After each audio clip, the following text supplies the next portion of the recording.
Sambal cabai hijau khas rumah makan Padang. Banyak banget ya orang yang suka dengan sambal ini. Karena emang sambal ini sangat enak, gurih, yang pasti bikin kalap makan ya. Dan kali ini kita bisa buat di rumah, lebih ekonomis dan juga yang pasti jumlahnya bisa lebih banyak, bisa untuk sekeluarga. Pertama kita siapkan dulu untuk cabai hijaunya, ini ada sekitar kurang lebih 200 gram cabai hijau. Dipotekin dulu seperti ini supaya nanti pada saat direbus lebih gampang empuk, jadi nggak perlu lama merebusnya. Kemudian ada 3 siung bawang putih dan juga 7 siung bawang merah. Nah, bawangnya segini aja udah cukup ya. Dan ini jangan lupa ya ditambahkan 3 ekor ebi. Nah, ini nanti yang membuat sambalnya itu gurih. Supaya nanti sambalnya wangi, kita tambahkan juga daun jeruk 4 lembar, saya pakai yang udah kering. Dan untuk tomatnya pakai tomat hijau ya. Ini saya pakai 4 buah. Nah, tomat hijaunya ini akan diiris-iris atau dipotong kecil-kecil supaya nanti pada saat ditumis itu lebih gampang hancur. Boleh juga ditumbuk ya teman-teman atau diparut tomatnya ini. Sesuaikan aja dengan selera masing-masing. Nah, dipotong-potong dulu semua tomatnya itu hingga selesai. Nah, ini dia bahan untuk membuat sambal cabai hijaunya, sisihkan dulu. Sekarang dididihkan air. Kemudian direbus dulu ya cabai hijau yang sudah dipotekin tadi. Direbus dulu sebentar cabai hijau ini, jangan kelamaan supaya nanti warnanya itu tidak terlalu coklat atau tidak berubah warna. Nah, ini dia tujuannya dipotekin ya, supaya nanti tidak perlu lama untuk merebus cabai hijaunya, jadi gampang empuk. Jangan lupa sambil dibolak-balik.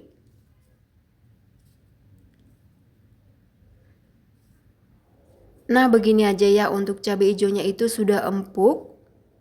Kemudian diangkat dan ditiriskan dulu.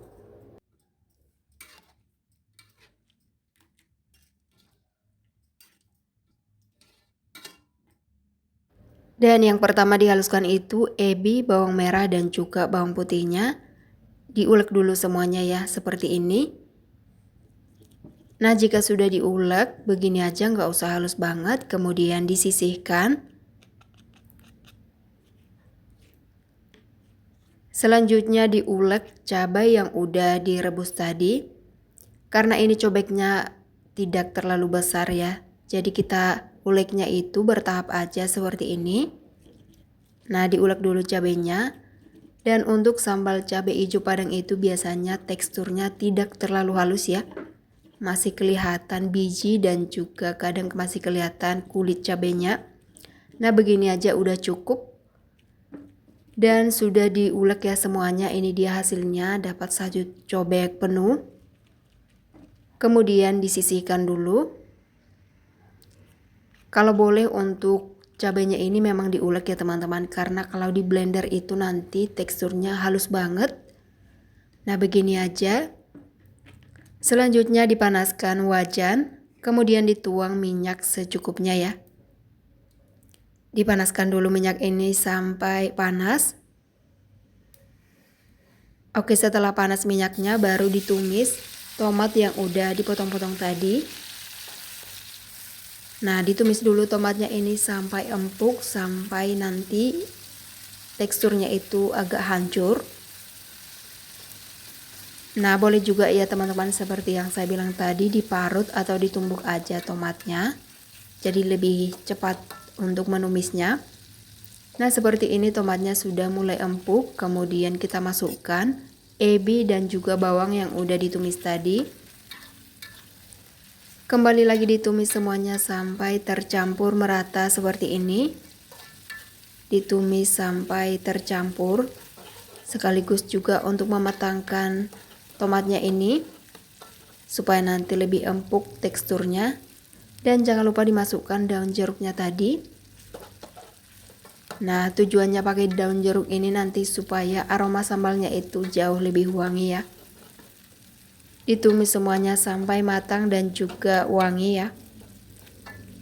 Nah, begini. Oke, tomatnya sudah mulai hancur. Sekarang dimasukkan cabai yang udah diulek tadi. Langsung aja dicampur cabai dengan tomat dan juga semuanya. Dicampur seperti ini, ditumis atau digoreng. Jadi begini ya teman-teman cara untuk membuat sambal Padang.